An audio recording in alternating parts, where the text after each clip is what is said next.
Hey guys, in today's video we're going to take a look at sewing with faux fur fabric. Faux fur is a great fabric to use for items that have very basic pattern pieces. So for example, things like a vest, adding a fur trim to a hood or a jacket collar are great ways to use this type of fabric. So let's talk about the supplies needed for working with this type of fabric. Luckily, this uses all the standard supplies that you should have on hand. Your standard sewing machine, standard presser foot, your fabric cutting scissors, marking tools, your regular pins, all of those types of things you should have on hand. So the only thing that you're going to be looking at is the type of fabric that you're working with. And there are several types of faux fur fabric. You can find some that have a very short pile, and that is the length of the fur itself. Or you can find others that are very fluffy, a lot of thickness. The length of the fur itself is pretty long.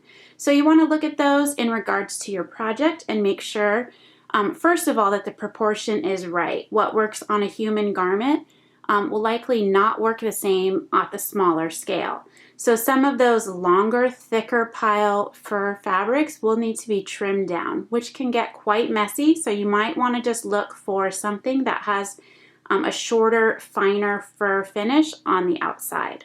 Now, one example that we can look at, and this is a human size Santa hat actually, but it does have two types of fur on it. So I thought this is a great example. It's very easy to see. You can see the difference of this shorter, softer fur and then this longer, very fluffy fur that is the cuff around the edge of the hat. So for a doll item, if you're thinking about doing something like this, the length of this fur is pretty long, and if you were trying to make a very narrow cuff at the smaller size, this might be a little bit lengthy. And you might end up using something more like this for the scale of it around the base of a hat in a doll size. In front of us right here, we have a really cute example of a fur coat on a little girl. And you can see here that this is a pretty dramatic effect. They're really going for creating a statement piece. The fur on here is pretty long. So using a fur that is longer could work if you're trying to create something like this. You just want to make sure that it's not too puffy when you're doing it in the smaller scale. Now when it comes to cutting out your pattern, and we have the bomber jacket pattern pieces here as our example, you could make a fur bomber if that was something that you wanted to do, or make a fur vest and leave the sleeves off. So for this example, we're going to cover two different things. One is when you're cutting fur, just like all the leather products, you're going to want to make a copy of your pattern piece so that it is not cut on a fold. And then when you go to cut this out, you're cutting one layer of that piece exactly placed on the fabric as you want it. Now when we look at the fabric, you'll notice this is right side up.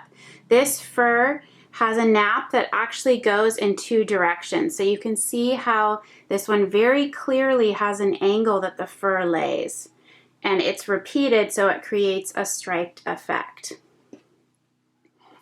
Now on this scrap piece here is another one where you can just notice the direction of the nap. So this fur is all laying and going in this position. So if this was a bigger piece of fabric and we were laying our pattern pieces on it, we'd want to make sure that we always cut with the direction of the fur going in the same direction. So this is similar to when you cut out corduroy, where you want the nap to lie in the same direction. So when you sew it together, all the fur is pointing down or sideways or up, however it is that you're cutting it. You don't want to lay one piece this way and then flip it over and have the fur go in the opposite direction. You'd want to flip it over and mirror it so that the fur is pointing in the same direction on the grain line of the pattern piece.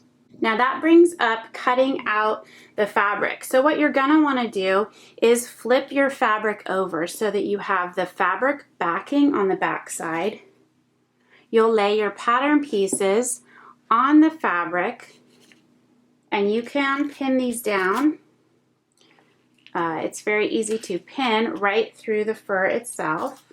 Then you're gonna wanna take your either a tailor's chalk or a marking pencil and just outline this right on the edges.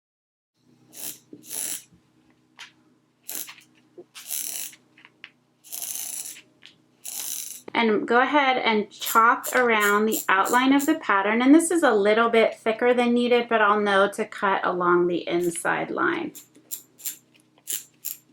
I'm just trying to make sure that I have enough marking on there that I can clearly see where I'm going to cut out. Now to cut this out, I'm actually going to take the pins out and remove the pattern piece. And you can see my chalked outline is there. And then I'm going to carefully go in and cut right along this fabric backing, but I'm going to try to just slide my scissors inside there very carefully and not really cut the length of the fur. So the fur itself is not being trimmed, because if I had a thicker fur and I was just cutting it all the way or cutting it from the top, I'd cut the length of the fur and you'd end up with a very short fur along all of your seam lines. So you just want to carefully go in and slide your scissors back up a little bit if necessary, push the fur out of the way, and just snip into this fabric backing.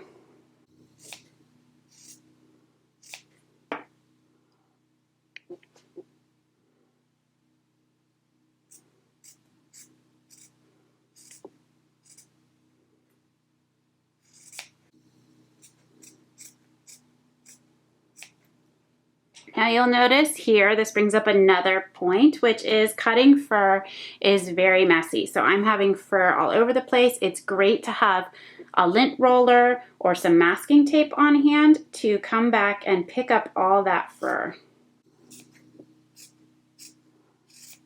All right, so then once you have that cut out, and you can see now I have a bunch of fur that actually comes back open over where I've cut it, which is great. So that shows me that I have not trimmed the fur, I've just trimmed that fabric backing.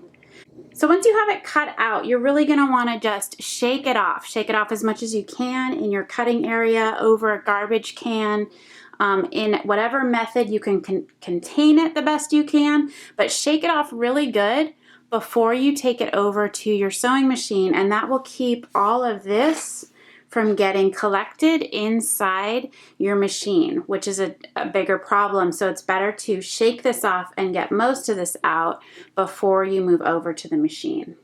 Once we have the pieces cut out, we're ready to line up our seam lines and sew at the machine. So the first thing that we're going to want to look at is our seam allowance lines and pay special attention to the length of the fur. So if I flip these over to the wrong side, you'll notice that we have quite a bit of fur extending into the seam allowance line. So we're just going to want to make sure that we have these laying. This one is right side up. This one is going to go right sides together down onto the other piece, and we just want to make sure that we have as much fur as we can pushed in towards the interior.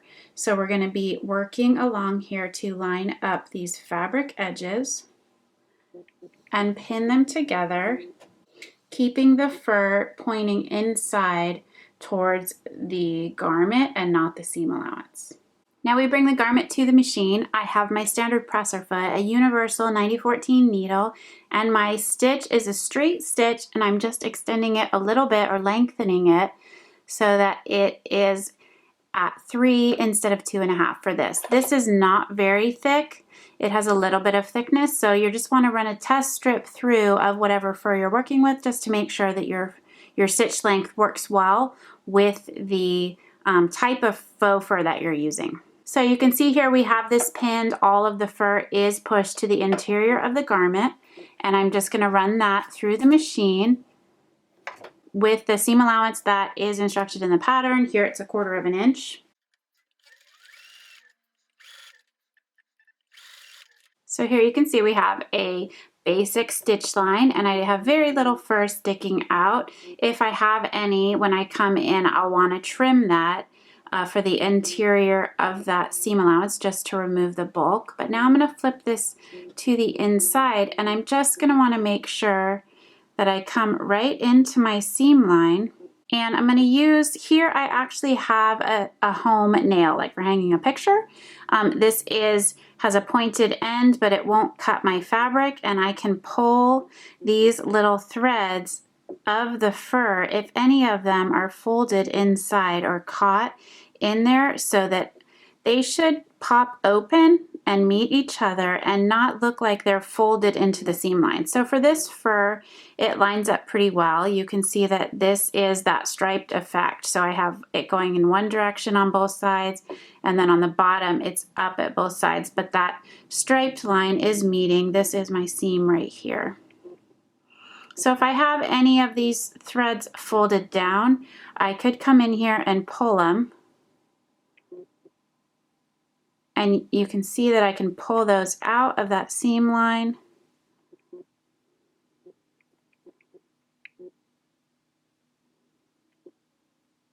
And it will release them so that they can cover that. And it just lays a little bit nicer right along that seam line. So you can do that with any narrow type of tool that you can get in there and pick that out. A seam ripper might work, but you might actually cut the thread. So something like this works better. A bamboo skewer would work really well as well. Now for this design, I would actually line the inside, so I can just carefully trim down the seam allowance to reduce the bulk on the inside of this garment. Now say you want to work with a fur that is much thicker. So this is a very fluffy faux fur. It has a fabric backing, but it's not the kind that you could very easily sew right sides together and then try to flip that seam allowance open and have a nice finish. Plus, I'm not sure you would line it. So we're working with two issues here. One is a fur garment that's not lined and is very thick. So there's a technique called a butted seam, and that is where you would take your pattern piece and actually go in and remove the seam allowances and cut out your fabric without a seam allowance. And then you're just gonna join those seams together by butting up that edge. So the fabric backing will just come together and meet evenly and flushly, not overlapping at all. So to do this technique, it's recommended to do something like a piece of ribbon or a bias tape.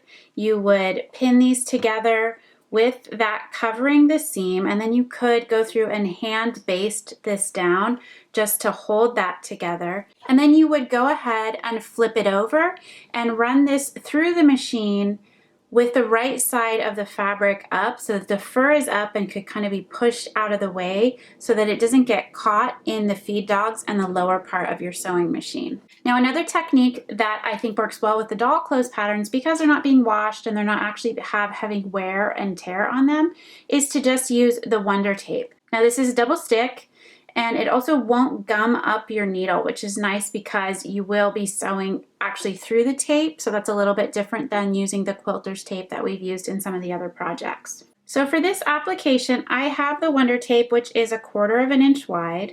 And I'm just going to peel off a piece here.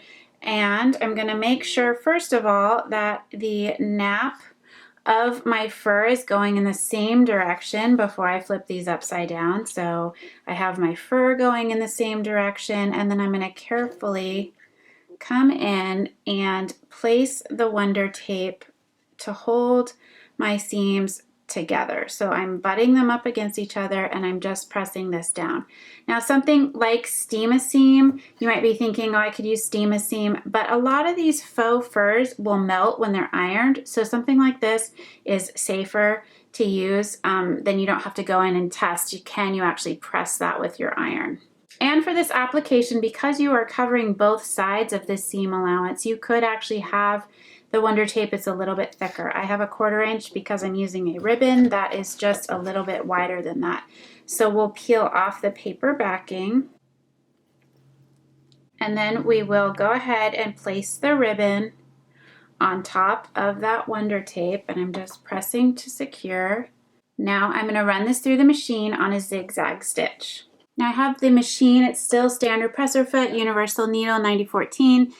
And I have it set at a zigzag, and I'm just testing on a scrap piece of fabric to see the width and length of my zigzag stitch. So I have the width of the ribbon right here, and I'm just looking at the width of that stitch to see if that looks like it's wide enough and long enough to stay within my ribbon backing but still come across to both sides of my pieces of fabric. So this looks pretty good, and you'll just want to test that on your machine. So now I'm just going to place my fabric on here, and I'm looking to make sure that the ribbon is underneath. My fabric backing is butted together, and I'm going to try to just keep this fur out of the way as much as possible. Now when you're doing this for real, you want to use a thread that's the same color as your fur so that it is hidden as much as possible.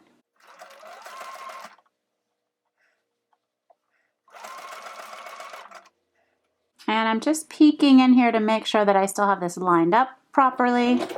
It is a little bit tricky to make sure that you're actually sewing on the seam line because it's very hard to see when the fur itself is so thick.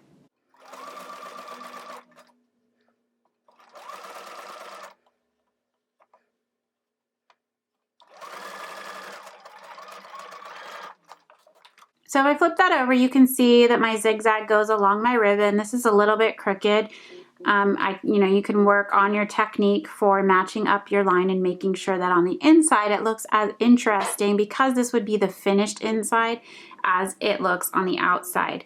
Now on the outside, if I pull this apart, you can see my zigzag, but my fur is pretty thick, so I could fluff it to cover it, or I can use the same technique where I just go inside here and really just work to carefully pull that fur out from those underneath those threads. And then the more that I can pull out, just carefully without cutting it, the more it will cover that, and you won't be able to see that stitching line at all, especially if your thread is the same color. So you could easily make a simple vest using this technique if you just line up your seam allowances and you have front and back. There's no fraying or anything, so you could have a vest that had a simple one-piece back and then a piece for each part of the front, and you do these on the side seams and the shoulder seams. All right, so those are the tips I have for sewing with faux fur. Now it's your turn to really just kind of jump into it and practice on some simple projects. Be sure to check out the blog post or the companion PDF with this course. There'll be lots of written tips and techniques for sewing with a variety of types of fur in that format as well, to use alongside the tips shown in this video.